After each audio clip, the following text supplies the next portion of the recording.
Hi, this is 69dB. Welcome to my first ever masterclass. Uh, Took me some time to decide whether I was going to do this or not. Primarily because if there's one thing I am not technically, I'm not a technical expert. I'm not someone who knows Ableton inside out. I'm not someone who's ever been a master sound engineer. I'm not a computer expert.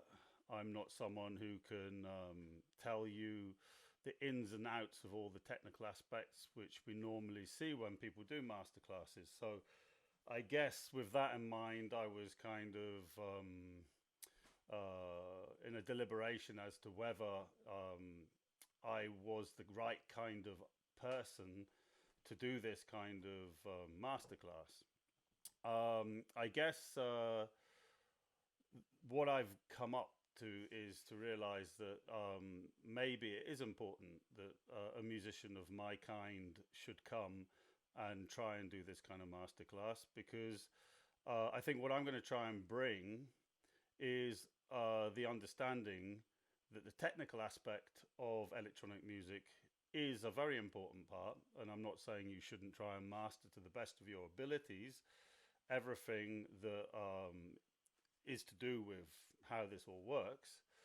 And of course, there's a minimum technical level that you have to achieve if you want to be proficient on a Liveset. And I think it's important to realize that that's only half the picture. It's like in the realms of making music, you could have the best piece of music, but if you don't have the right management and the right people behind you to bring it to the public, you've only got 50% of what's needed. So I think what I'm going to try and bring in this masterclass is a strong understanding of what the other 50% of making Liveset is and what the musicality and why that is so important. As you can see from my setup here, I'm using a digital computer based setup. This is another subject I want to go into because as someone who started making Liveset in the early 1990s, I, like everybody else in that era who was doing Liveset improvisation, was working with machines and sequences rather than everything being on the inside of a computer. Um, this has built up a sort of myth that doing machine based live improvisation is somehow more musical or somehow more valid than doing live set improvisation on a computer. And we get feedback sometimes when we're playing in parties because um, the people who come will come to us and say, "Oh, but that's not a real live set. You're working on a computer. It's not the same as before. You need to be using machines, you know." And I'd like to use this masterclass to dispel a few of the myths around that and to show why choice of equipment is important, but it's by no means the most important thing. Uh, True music can be made on anything. A true musician is able to bring musicality to anything that makes a sound. So whether I'm using a computer or whether I'm using machines is not really the important thing. Um, it comes down to many elements, and this is one of the things I want to go into. As you'll see at the moment, I am doing this masterclass in my kitchen. I am not in a big studio. I'm not even in a home studio. I'm in my kitchen, on my kitchen table. Now, that would mean that the choice of equipment necessary for someone who is a surviving musician improvising in clubs to make enough money to feed my family the choice of equipment that I need is something that is very portable, very movable, because after this masterclass, I'm going to have to set the table so that we can have lunch. And if I had an analog setup with a analog mixing table and would necessarily have a sampler, synthesizers, drum machines, all the things that go to make up a proper analog live set, it would be very complicated for me in my present situation to be able to set it up, take it down, move it over here, move it over there. And another thing about analog that's very important to remember is analog is only good as the weakest link in the chain. So analog is something that all through the 1990s, in fact up to 2010, I used only analog Liveset. And I was using machines going through a Mackie 1402 mixer. And the Mackie 1402 mixer was very good on stage. It was fine for playing out in clubs and stuff. But when it came to recording for records and for vinyl, doing actual music to be produced, to be put out in those mediums, the Mackie 1402 does not and cannot compete in any way with the kind of plugins that I've got here. Because as you'll see on my computer, I have several channels here, and the mixing desk I use today is a virtual mixing desk, and it is, for the most part, the Universal Audio Neve emulation, the 88 RS Legacy. And I use this because a very good thing that Universal Audio did was when they upgraded to Universal Audio 2, they allowed the users who had been using the original Universal Audio 1, the UAD 1 card, to use some of the plugins in legacy mode. And that means they're very light on the CPU, and you can put a lot of them in. So as you can see, I have these on pretty much every one of my tracks.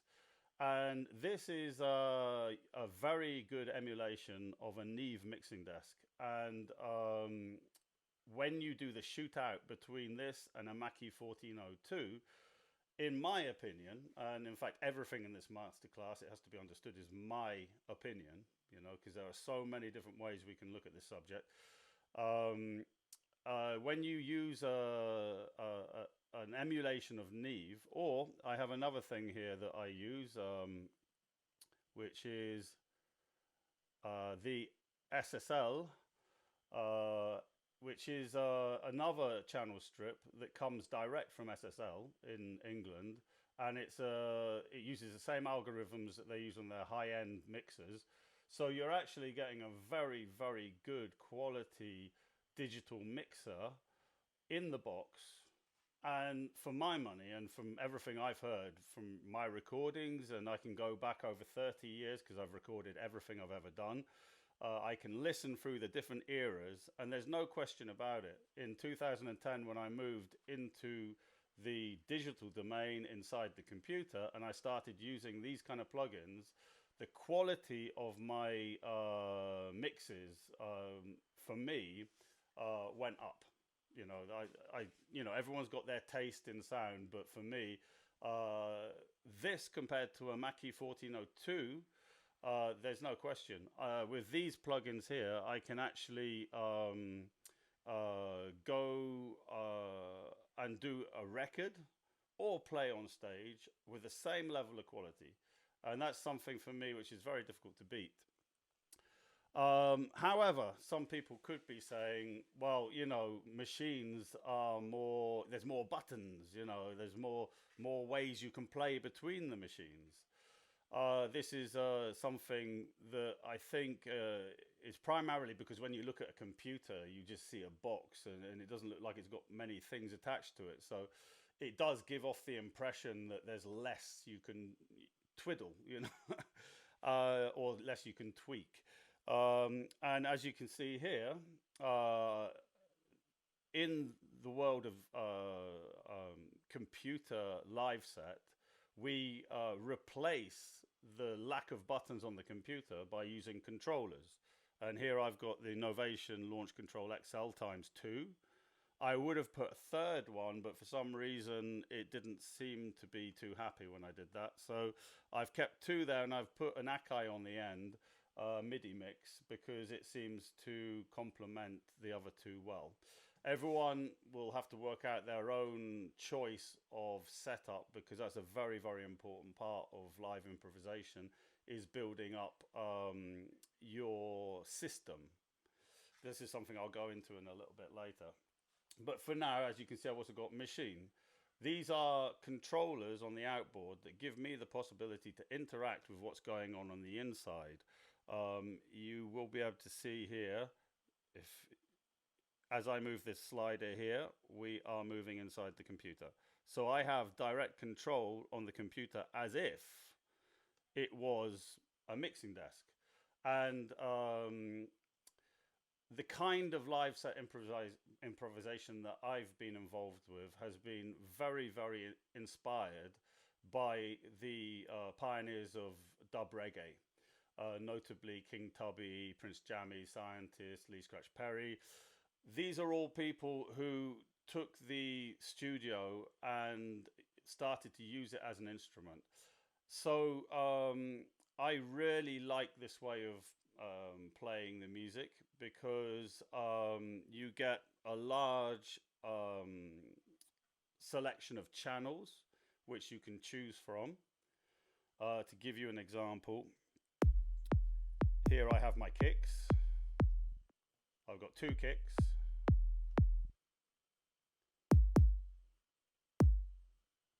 And beside that, I have a hi-hat snare percussion thing, drum machine. Beside that, I have bass line. Beside that, I have my 808, because I'm just a big fan of 808s. I can't get away from them. I have a breakbeat section. And then over here, a couple of synthesizers. I'll go into these in more detail later, but as you can see, I'm not touching the computer at all. I am touching the controllers.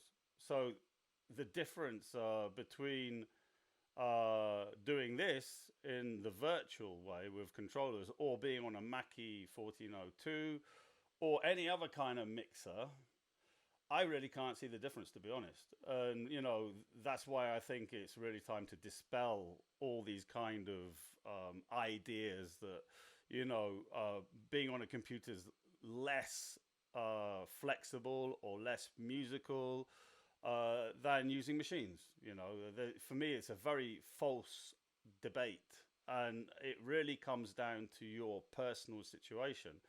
That's why before I mentioned I'm in my kitchen, and for many years I had a studio which luckily enough was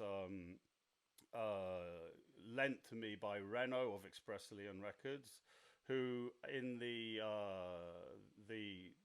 2000s gave me a studio space in the basement of the offices for the record label. Now I was very lucky there, and so being a fan of machines and being a fan of drum machines and synthesizers, I collected loads, and I had in the end I had a tube tracker, a 12-channel tube tracker from TL Audio, which is a 50-kilo mixer with valves on every preamp. So it was a great mixer. And I had a Tower Apple Mac.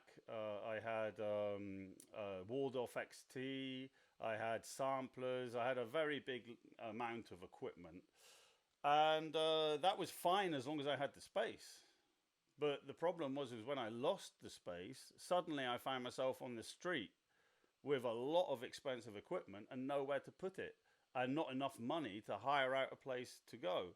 So that was a real life learning lesson for me. I learned that, you know, we've all got different situations, and analog it's slightly changed today because I notice there's an awful lot of new groove boxes and synthesizers that have come on the marketplace. Whereas in the 2000s, groove boxes were very limited. There weren't that many around. It was a bit of a dead zone at that time for groove boxes. But nonetheless, I found myself in a situation where also, because I'm not a sound engineer, I was using an analog mixer of very good quality, but I didn't have a good source for the earth. It wasn't earthed correctly, so I got a lot of parasite noises. I got a lot of hissing, and as I said before, analog, you're only good as the weakest part of the system. So if you've got bad preamps, it doesn't matter if you've got a great synth, it's going to go through a bad preamp and you're going to lose sound quality. So analog is a richer person's game. It's not as accessible for people who are on a low budget because you need space. And also you need to have the money to ensure that every element in your system is the top quality you can possibly get. That doesn't mean to say that low quality music played through analog is bad, because as I said in the beginning, it's not about the technology. A good musician can make anything sound good. And when I go back into the 90s and listen to my music in the 90s, where I was using very rough equipment, it sounds fantastic, some of it, just because it's there in its time. And we were playing illegal warehouse parties at that time, and some of the mixes we were doing there, we brought our studios out into the warehouse, and we got it all dirty, and we put it on the dance floor, and we played. And there was something bigger than the technology that was happening. There was something bigger that was time and place, that was the fact that you were in a position of necessity for something good to happen. You've got maybe 5,000 people in a warehouse waiting for some music, and they need it because it's Saturday night. And it's their moment to feel good again, to find something that makes them happy again, to recharge their batteries. And in electronic music, an awful lot of the time, it's only one person with a machine or on the decks that is in front of these people who is going to send out that signal that we are all hoping is going to make us feel good. So, you know, that's where the magic comes from. That's where the hidden part of the music that you can't really put into a masterclass like this and show on Ableton. That's where that comes from. It's being in a place where something needs to happen and being humble enough and flexible enough that you as a person can step out of the way and let the music happen. So, yeah, I find myself today on a fully digital setup. I have no qualms about this because, as I've shown, these controllers here give me the connection that I used to have on the synthesizer with the synthesizer's buttons, you know, or that I used to have with the drum machine or any of these outboard pieces of equipment. They've all got a certain interface, and not all of those machines, you can't access every single part of the machine in real time without clicking on a few buttons to get to the place you need to go to change something. So machines have their drawbacks as well when it comes to getting inside the box and changing the element you need to change. Here at the moment, to go through this setup, I have three what would be like 8-channel mixers. If they were analog, they'd be 8-channel mixers. And so each one of these, as I showed before, has got a certain sound coming through them. This is where each person who is going to approach Liveset improvisation will find that they have to think about how quickly they can get somewhere and what elements are the most important to get to. Because some things you might have to go a slightly longer way around to get to, but that's okay if it's not something you need directly. So what do I need the most? What I really need the most when I'm playing is uh, I need to get to mute buttons and faders because that's where the volume is. You see, if I'm putting this up, and I'm going to put it with a kick.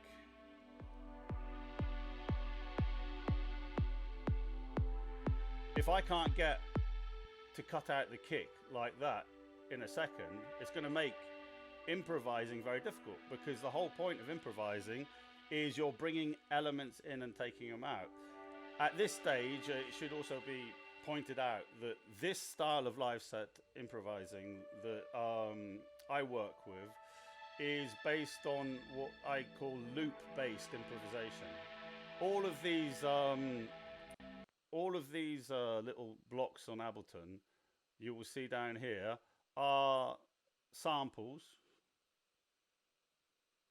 or in the case of this synthesizer, it's a MIDI loop. There's MIDI notes there. So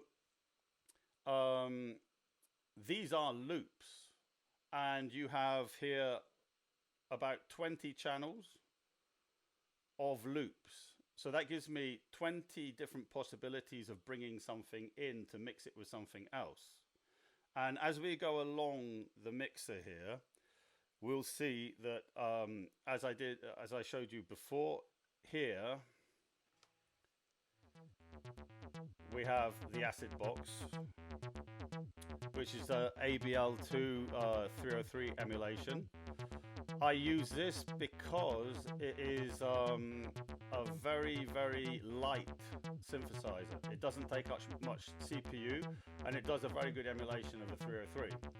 And I also use this one, which is the ABL Pro, and I use this because, once again, it is very light on CPU.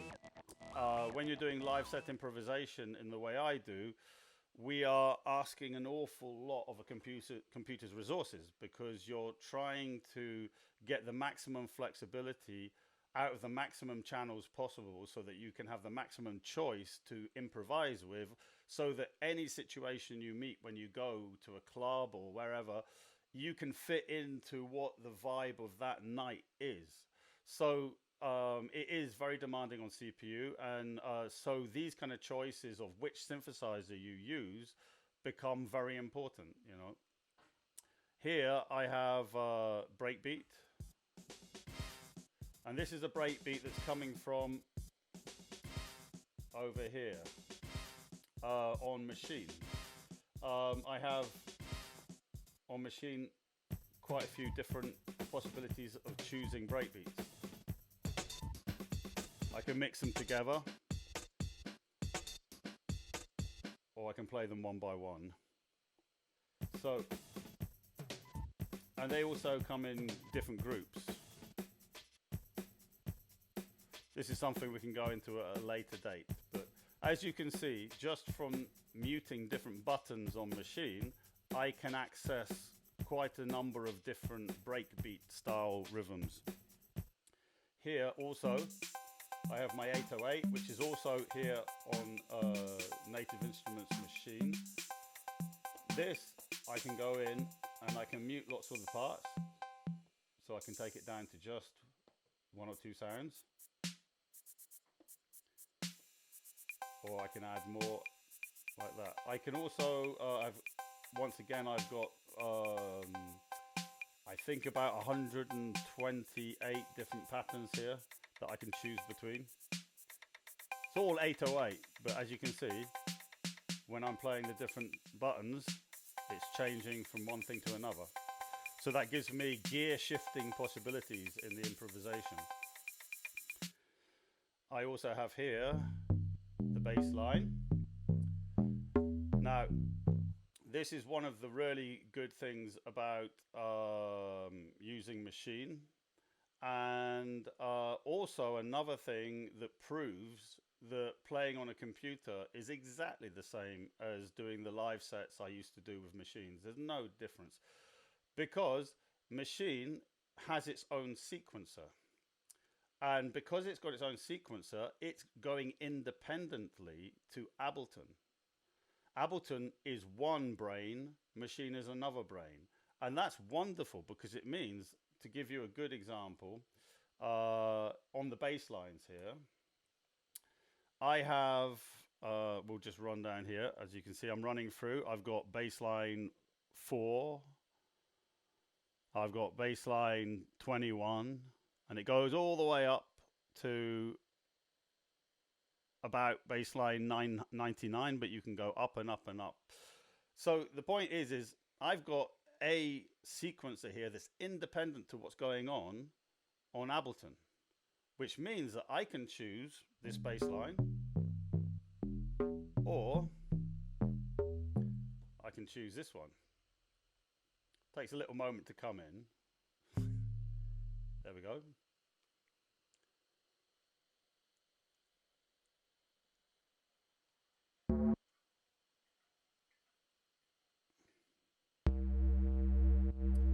So as you can see, I am bringing in different bass lines just by clicking on the library on the inside of Machine. Another thing to mention at this point is, as you can see, this is massive.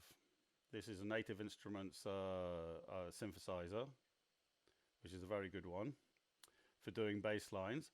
But I also have the possibility with Machine to double click for another bass line.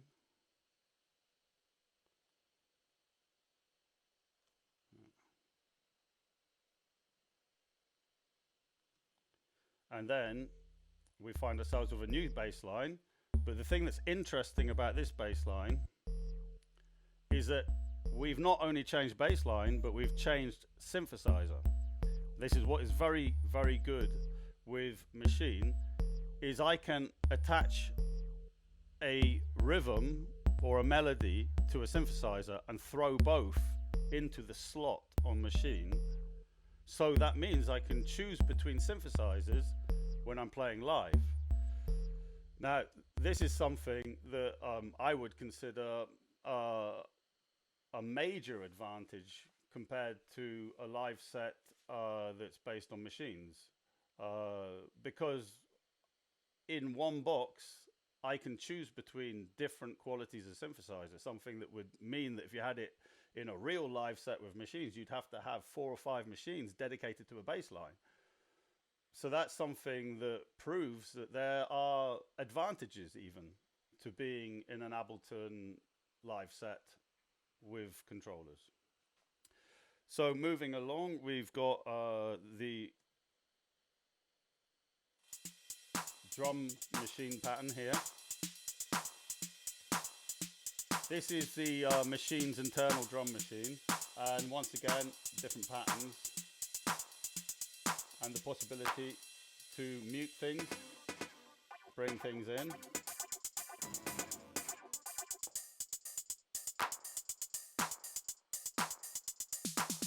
And doing things like drum rolls, like this.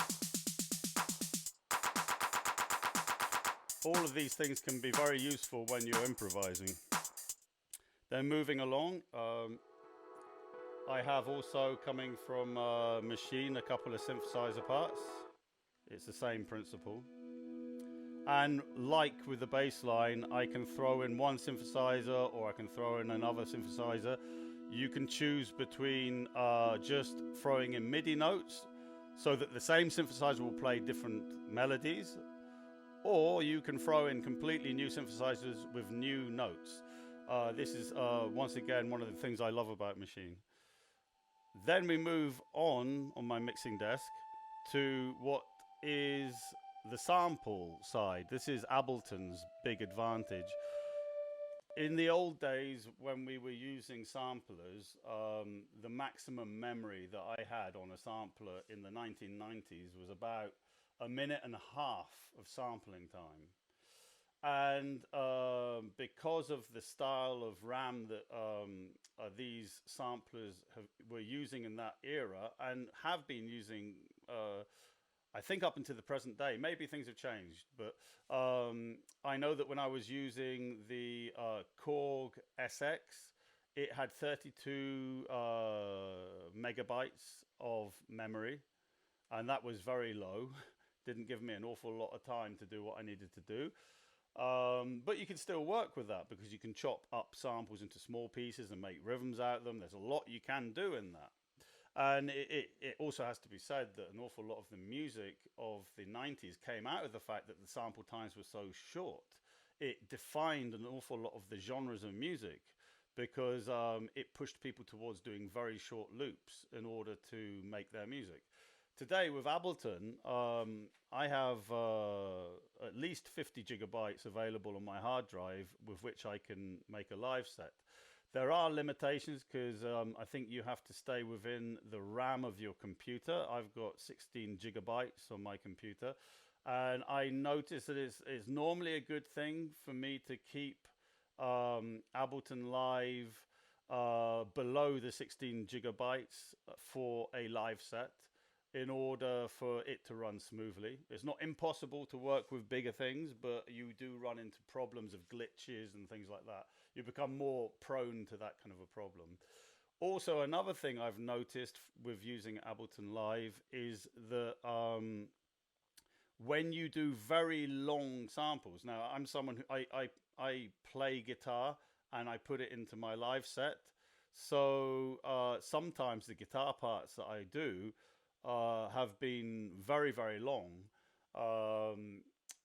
And I've noticed that Ableton Live takes into consideration the tempo which you record in.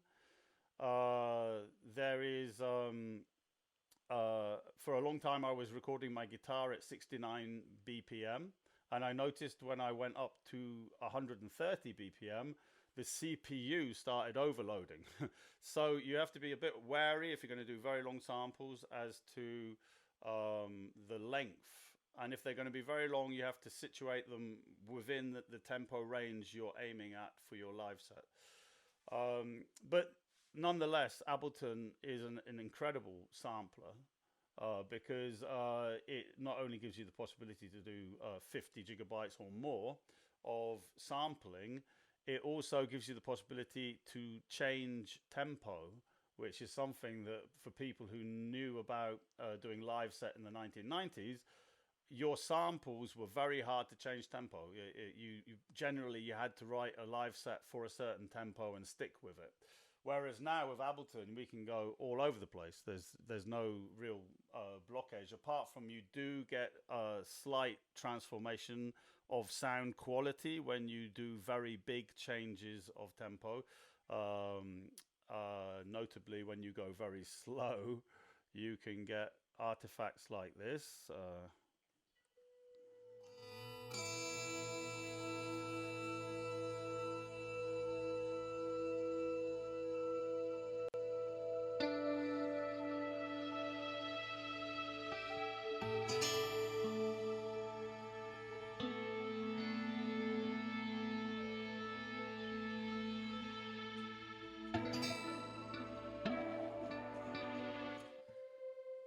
I don't know if you could hear that, but when we went very slowly there, it started to go a little bit like this, and that's one of the things that happens when you take a sample very far away from its original tempo. Something that can be very musical if you like that kind of a sound. So you know, there's no real rules; it's just what you actually like. So you'll see that all of these channels here are basically samples.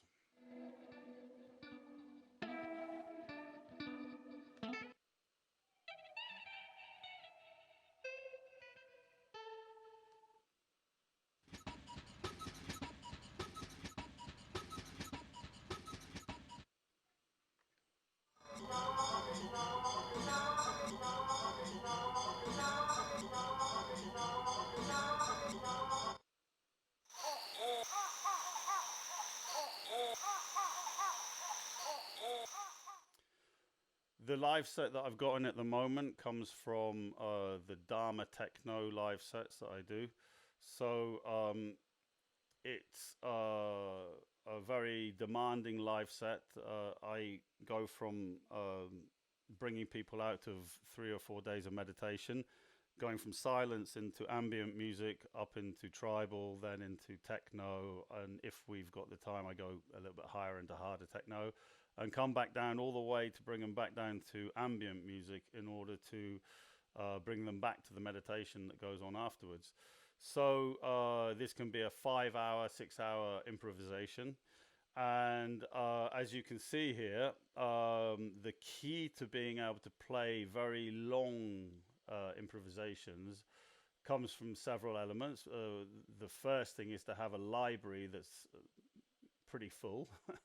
So you don't repeat yourself. Here you can see, starting on 1, we're going all the way down, all the way down, all the way down, all the way down, all the way down, all the way down, all the way down, all the way down, all the way down, till we get to about 258. That's 258 parts times 20 channels with a native instruments machine that also has several hundred possibilities to each element, whether it's the drum machine or the bass line. They've all got a good amount of possibilities.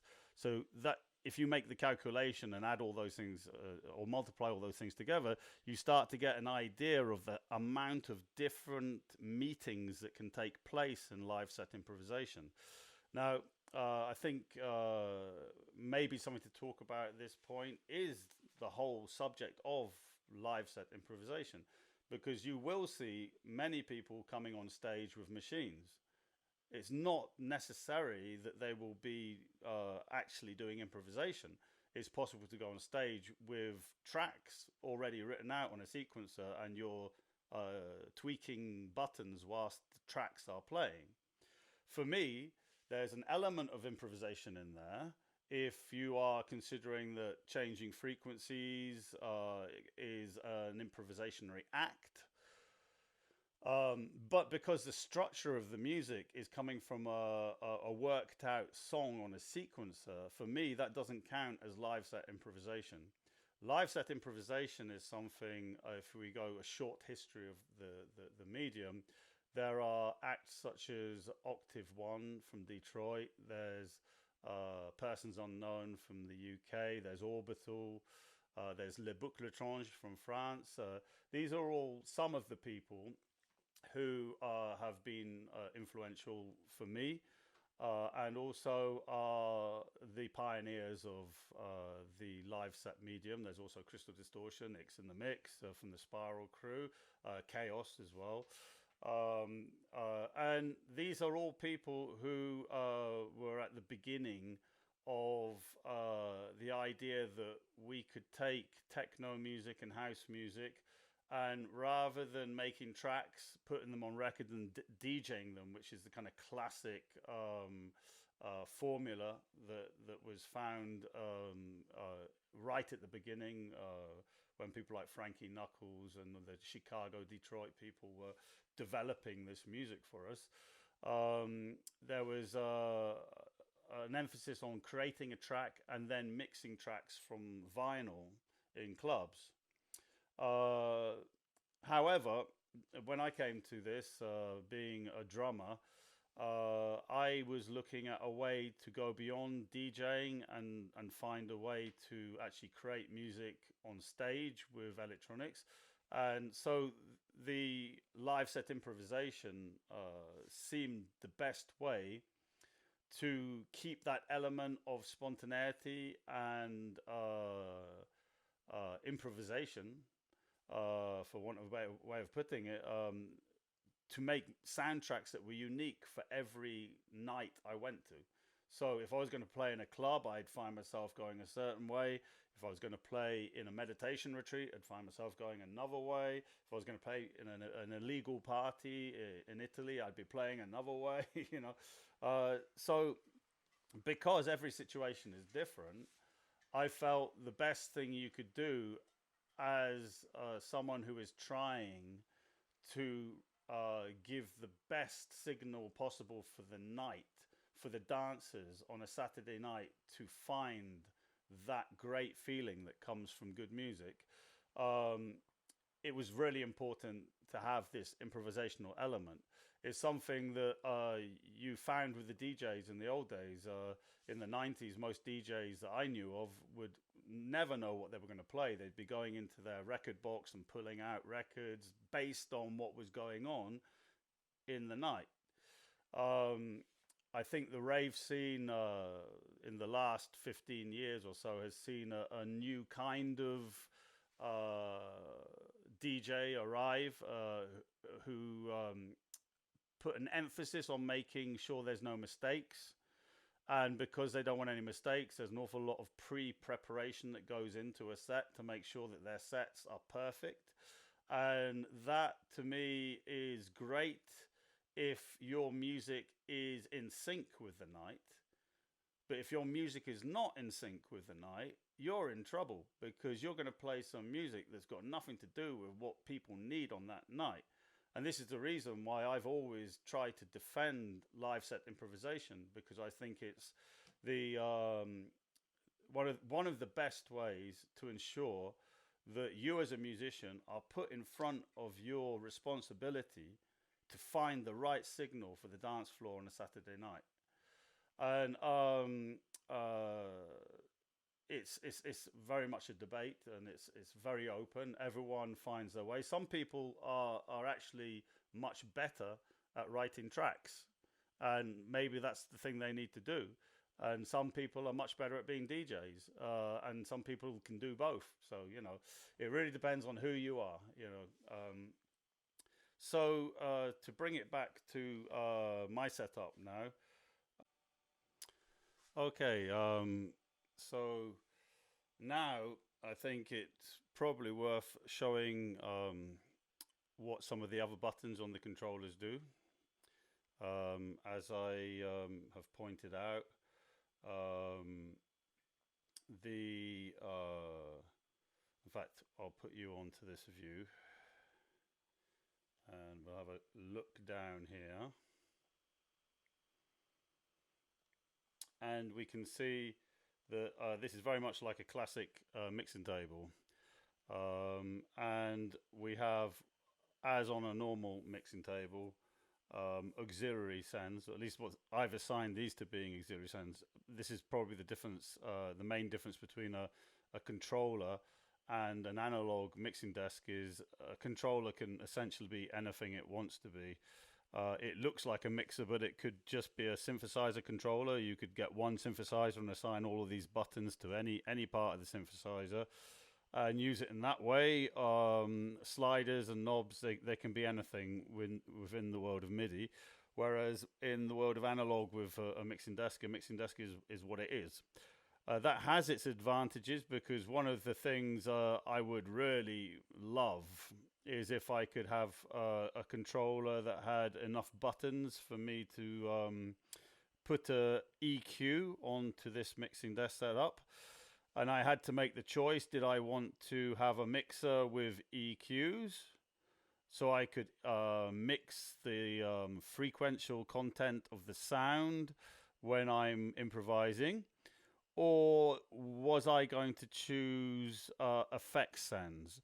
And for me, effect sends are very much more important to get access to quickly. There is one other exception, which is this button here, which I have assigned across the board to a filter. We'll go back in, I'll show you what that's all about. As we can see, if we click on here, we have over here a Ableton filter, which has been set up by using the MIDI here, where everything goes into blue, and we can assign the controller numbers. As you see, there's quite a few controller numbers there. And if I turn this knob, you can see that it is changing the filter. So if we start up.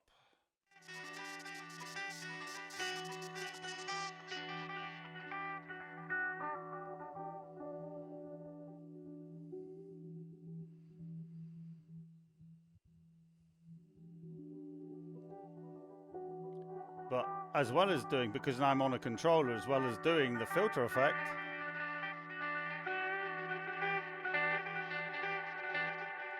I can cut out, as you see here, if you watch this,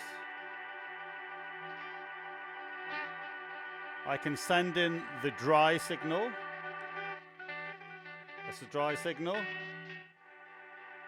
This is the affected signal. So we have the choice between the two things. And one of the nice things about the affected signal is if I go to my multi-effects rack that I built inside Ableton, by entering a new number,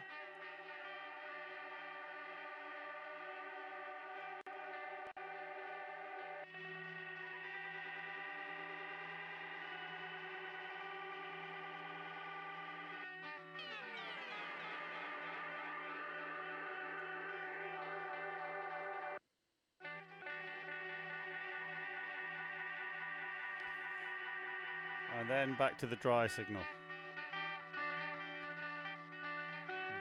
Both together.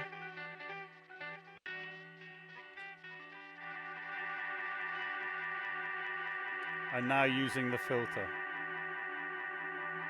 As you see when I go all the way down,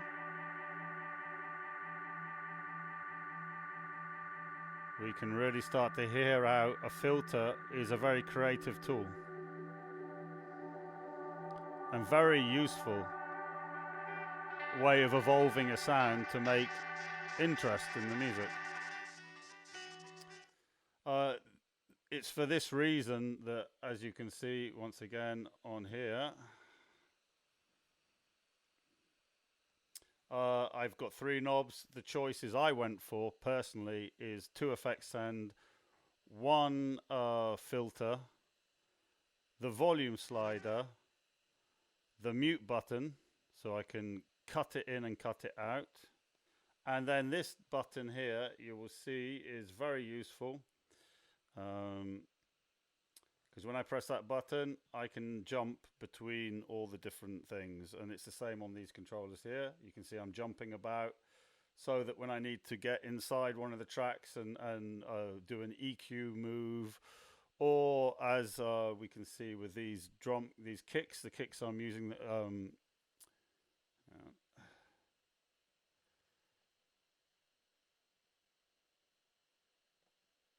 I personally use 2 kick machines. One is the Sonic Academy kick, and the other one is the Punch from Rob Pappen. Both of them are dedicated kick machines and very, very useful. As you can see, this is a kick that I can interact with.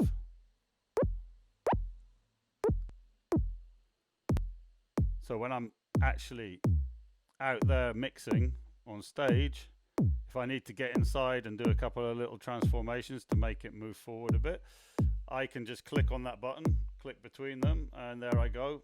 I can do any adjustments I need to do.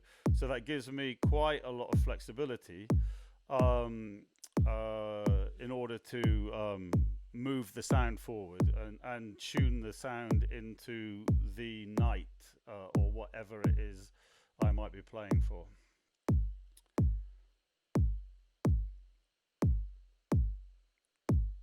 So one thing I think I'll show is the multi-effects that we've got over here. We have 2 channels, as you can see over here, one there, one there. I built these effects racks myself inside Ableton. There are, let's see if I can find it. There's a chain here, and I've separated the chain out into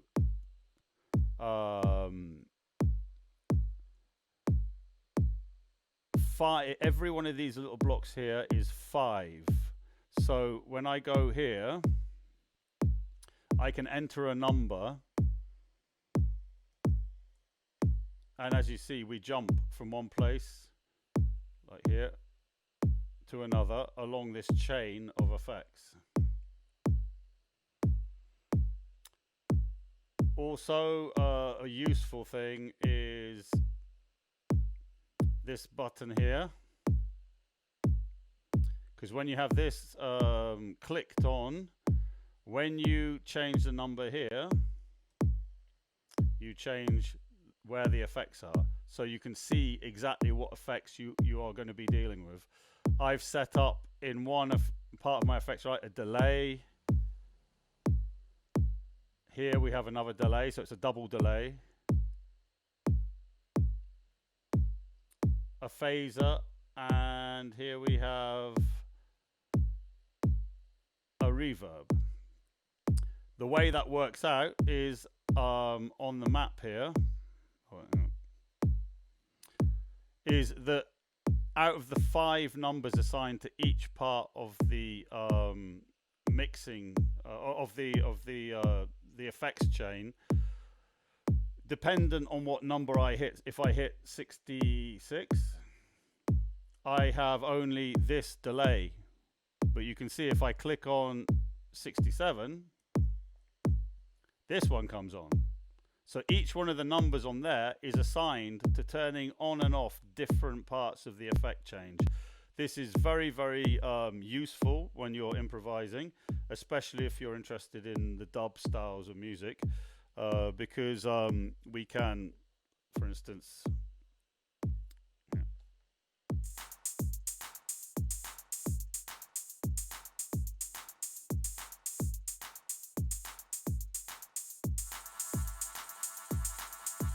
here we have one effect.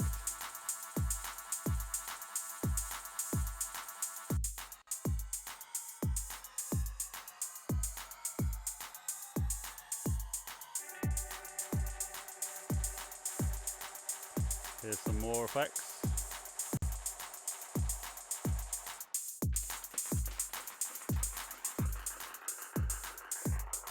So there we go. For those of you who know a bit about music, you might have noticed that we are now running patterns in triple time. And I have on my computer here one multi-effect that is for duple time, and this one here which is for triple time. And so in a live set, if I'm going to change from duple to triple, then I will have to go in and quickly click these over, so that as I move to the next part of the live set from one time field to another, I have to add in the right effects racks in the right place at the right time, which might sound a bit complicated in the beginning, but with practice becomes actually quite easy to do. There's also, to be shown on here, I have in my machine, over here you can see it says 3'S. That means that that's my little code that tells me that that drum part will be in triple time. So then when I'm picking out my sounds or my drum beats from Native Instruments machine, I know that I'm going to go to this part of the library so that I've got triple time rhythms. Now, I think probably a good way to bring this to a close is that I will do a short mix, and I will talk through the different things I'm doing in order to make the mix come together.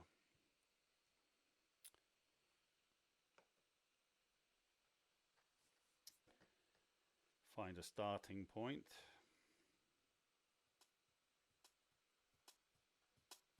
Here I am, I'm fading up one of the sample section.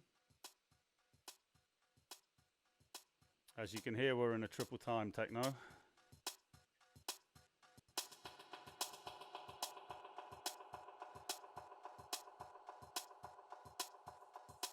Then fading up a little bit more percussion. And knocking that into the second effect.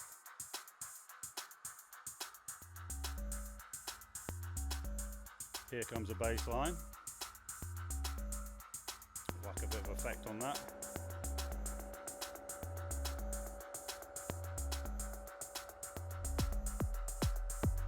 Whacking the kick.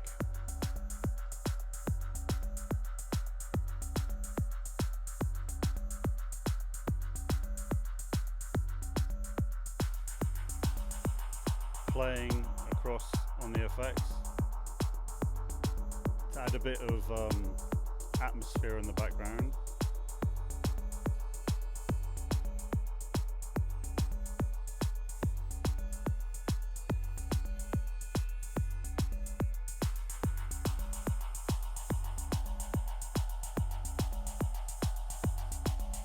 So slowly sliding up as that effect trails off, sliding in a little sound, rhythmic sound for the background. And to make it sound a bit interesting, we're throwing on a bit of the filter. You can see some sounds can only take a little bit of filtering. If I go all the way down there, we lose the sound. So you have to be a bit careful as to each different sound, what it's capable of doing.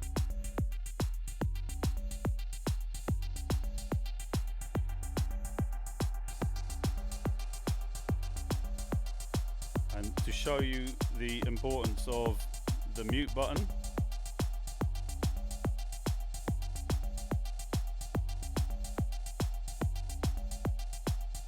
cutting out the kick.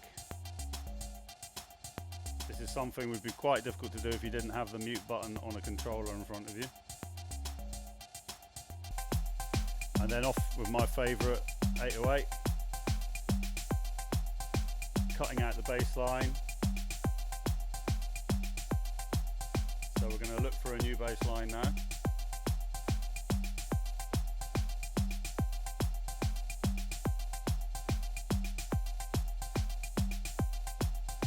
That's gone in, so I know when I cut this down,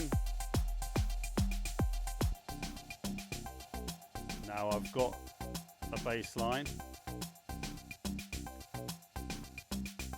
I'm going to move down a pattern here so that when I come in, we've now got a slightly different thing going on. Bringing in samples. Using the filters to bring them down.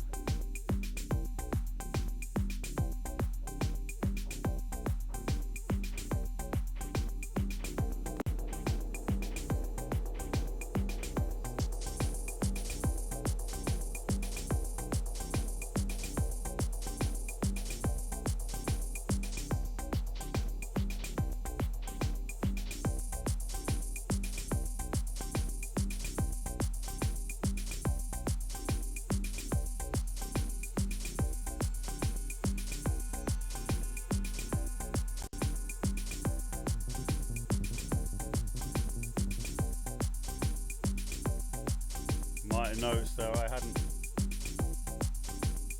hadn't put in a pattern on the 303 in triple time, so I'm going to have to jump in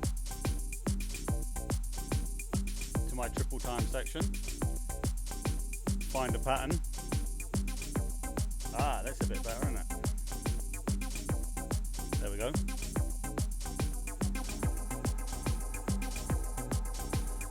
Now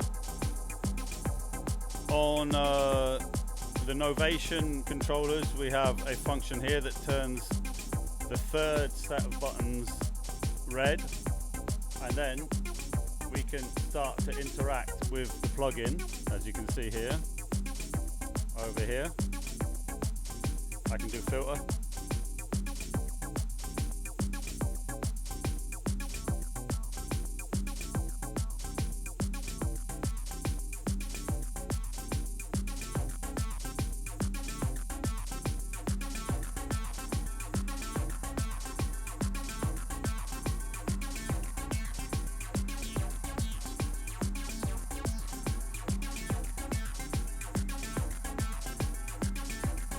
Breaking down.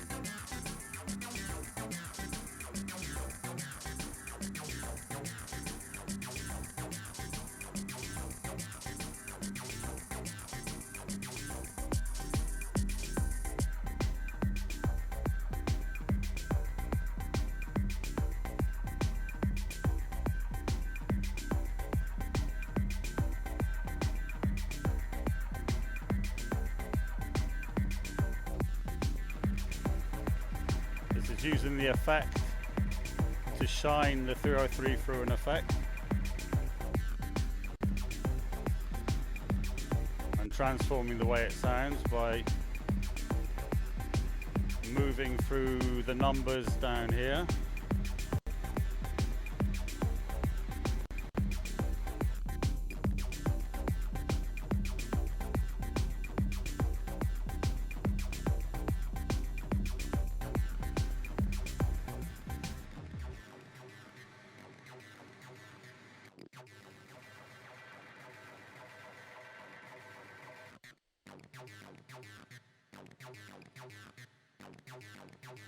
Jumping in, quickly find a new bass line.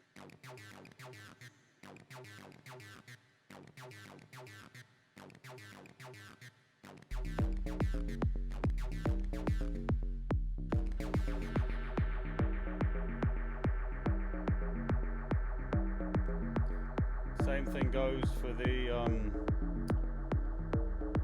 drum section up here.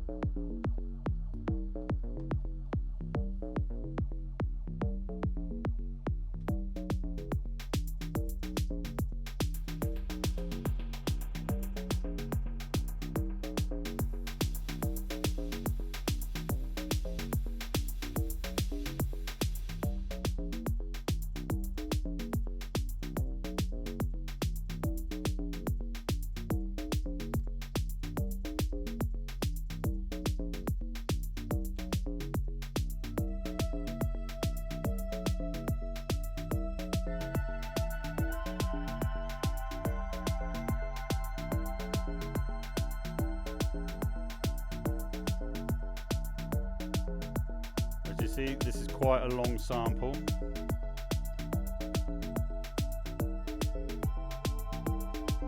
Sometimes it's better to use samples than using a synthesizer in real time because of the CPU level that a real synthesizer needs, but you can do a balance between the two.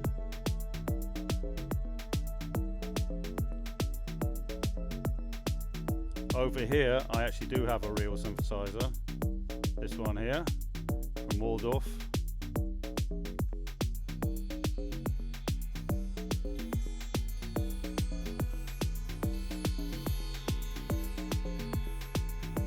So the advantages of that are that you've got more possibilities to manipulate the different elements in a live set. But you know, CPU is the ultimate problem when using a computer, so you have to find in your system the best way to do that.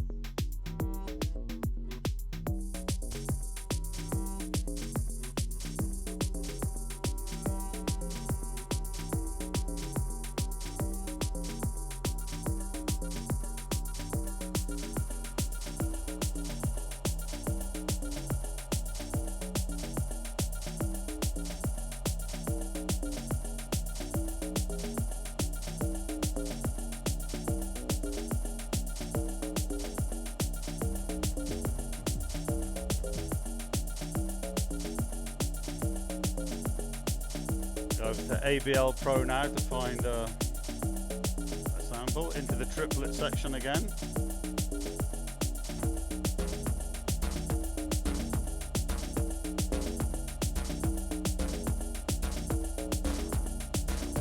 And once again, I'm using the controller to manipulate the different elements.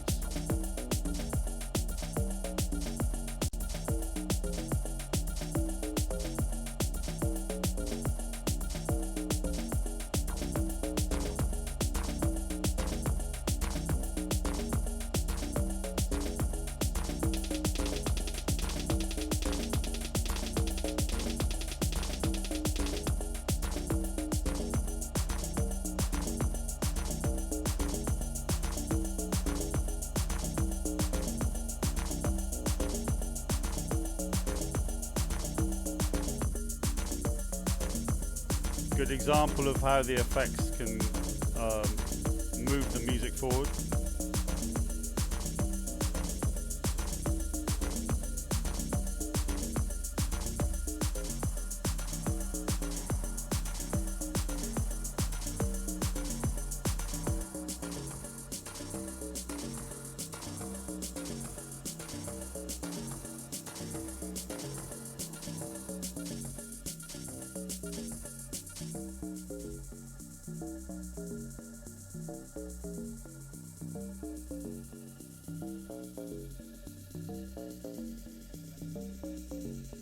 Many now are being called to the Amazon to drink ayahuasca, and ayahuasca shamans are traveling throughout the West, offering the brew, often under the radar, often at personal risk, to bring about consciousness change. And it's true that the message of ayahuasca, the universal message, is about the sacred, magical, enchanted, infinitely precious nature of life on Earth. And the Finishing off there with a classic conscious vocal sample. Anyway, that gives you a very basic idea of how these elements go together in an improvisatory way. Okay, well, before I finish, I thought I'd say a few words about the music side of creation and what we actually choose as elements for our music. We live in an era where there are untold sample CDs where you can get access to synth lines, drum parts, vocals, pretty much anything you want. In fact, with many of the sample packs, you can actually construct a whole track out of elements that have been handed to you by other producers who've actually done the hard work of making those beats and putting those elements together, that then you will put into Ableton or things like that and make your own version of what they made. And that's one way of making music. The unfortunate side of that way of making music is it does tend to lead people to all making the same kind of music. And it may be one of the elements that's led to a lot of dance music having a very similar sound, and the sectarianism that's gone on within dance music, where you get your Goa scene, your minimal scene, your hard tech scene, your Frenchcore scene, and everyone kind of stays within their little zone. Something that I've always felt was one of the saddest things that happened in rave was when it became sectarian, and also when you see how much of the music it stays within certain boundaries these days. So my feeling is, I think, to go along with Marshall Jefferson, who's one of the original pioneers of house music. He mentioned that he felt it was very uncool to sample people. Well, I think there's obviously a big debate on that. What I would say is that if you're just going to take other people's ideas, put them together in a kind of like collage and then re-put them out as being your own ideas, well, I think you should think again, because number one, you will be doing what an awful lot of people are doing. So your music will not be, it won't have a personal touch. It won't be your music. And in today's climate, there's one of the things that is going to give you the edge on many, many other musicians in the electronic world is to develop your own samples. Learn how to use the synthesizers, learn how to use the drum machines, learn how to modify the sounds so that they become your own. If you do sample music, then make sure you take that sample and mash it up in a way that it becomes almost unrecognizable. I would say the only moment where sampling other people's music directly becomes valid is if you are cross-referencing a point they're trying to make. Like if someone is saying something on a record that you think needs to be re-said again and then put into another track so that you can highlight that part of a rap or that part of a song that had a very important message for the world or for the dance floor and it needs to be said again. Well, then, in that case, there, I think there is a validity in taking a little cross reference from someone else's work. But I would then again say that you should transform it as much as you can and make it different in some kind of a way to put your own personal touch on there, so it isn't just straight copying from someone else's work. I think this is very important, and it's, I guess, talking about the advantages and the disadvantages of Liveset, analog, machine-based or computer-based. When you're working with machines, you are actually forced to go in there and make all your beats yourself, because there's no sample pack that you're going to be able to shove in there to do the job for you. So that's one of the things to be very careful of with playing Liveset on Ableton and playing Liveset on computers, is be careful of not getting tempted to take the easy road and let other people do the important part of building your library. Because as you saw there, I had a very large library, and it's taken me at least 6 months of solid work to put together a library that big. And every single element in that library I have put together from my own understanding of how to create rhythms and beats and sounds on synthesizers, drum machines.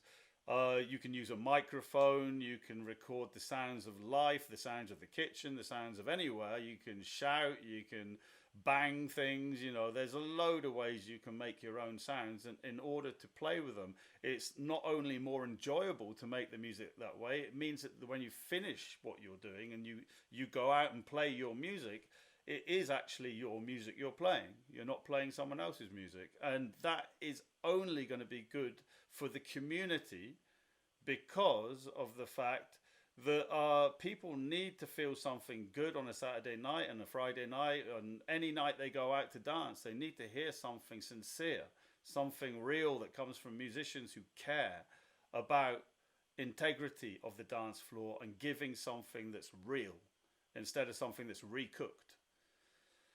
I think the last thing to say before I finish, and it's very important, is about appropriation, because we're living in a time where there is a blatant whitewashing of the rave community.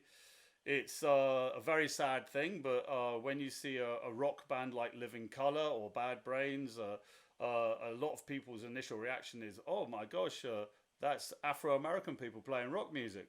And that is as a result of the whitewashing of rock music that took place in the 1970s. And it was unbelievable how an Afro-American originated music was whitewashed to the point that even today it's very rare to see Afro-American bands getting the recognition they deserve and getting access to the worldwide media and being able to present their music, because the scene was blatantly whitewashed. We also have a similar problem now in rave. It's building up. People like Kevin Saunderson have sent out the message to the community to say that we need to take this seriously, because there's a lot of up-and-coming musicians from Detroit and Chicago who are the next generation. And because of the rave scene being whitewashed, these musicians are finding it very difficult to get their place.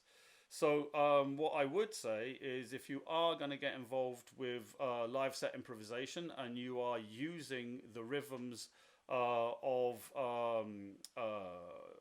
if you like, the disco groove, and that would encompass pretty much any kind of techno, house, gabba, hardcore, Frenchcore, whatever you want. It all comes from the disco groove. So if you're using the disco groove, you must, it's your duty as a musician to shine a light on the roots of that. People like Larry Levan, people like Ron Hardy, people like Frankie Knuckles, Farley Jackmaster Funk, the list goes on. It's very, very important. And if you're going to use the hip-hop groove, which comes from the James Brown or Clyde Stubberfield funky drummer style beats, then that's another place you have to shine the light on. African Bambaataa, KRS-One, Public Enemy. You have to go all the way back to show where the music that you are reinterpreting is coming from, and where you're trying to take it on from there. When Spiral Tribe, we took the hip house groove that came from Fast Eddie and Tyree Cooper and people such as these. It's a Chicago-based music that was trying to fuse hip hop with house music in the late 80s. And we took that groove, which basically was the breakbeat with the house groove. We put a delay on the kick and we sped it up to 160 BPM. We took out the bass line and we took out the rap side. But the groove, the initial groove, we know where it comes from.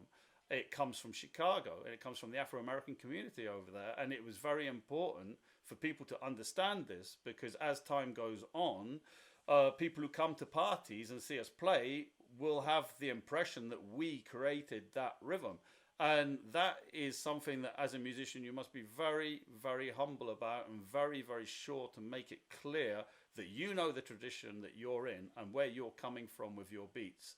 And it's extremely important that we as a community try and shine the light on the pioneers of every form of music we're involved with, and show where the music's coming from, and make sure that there's a continuity towards what you do today and the history, the roots of the music.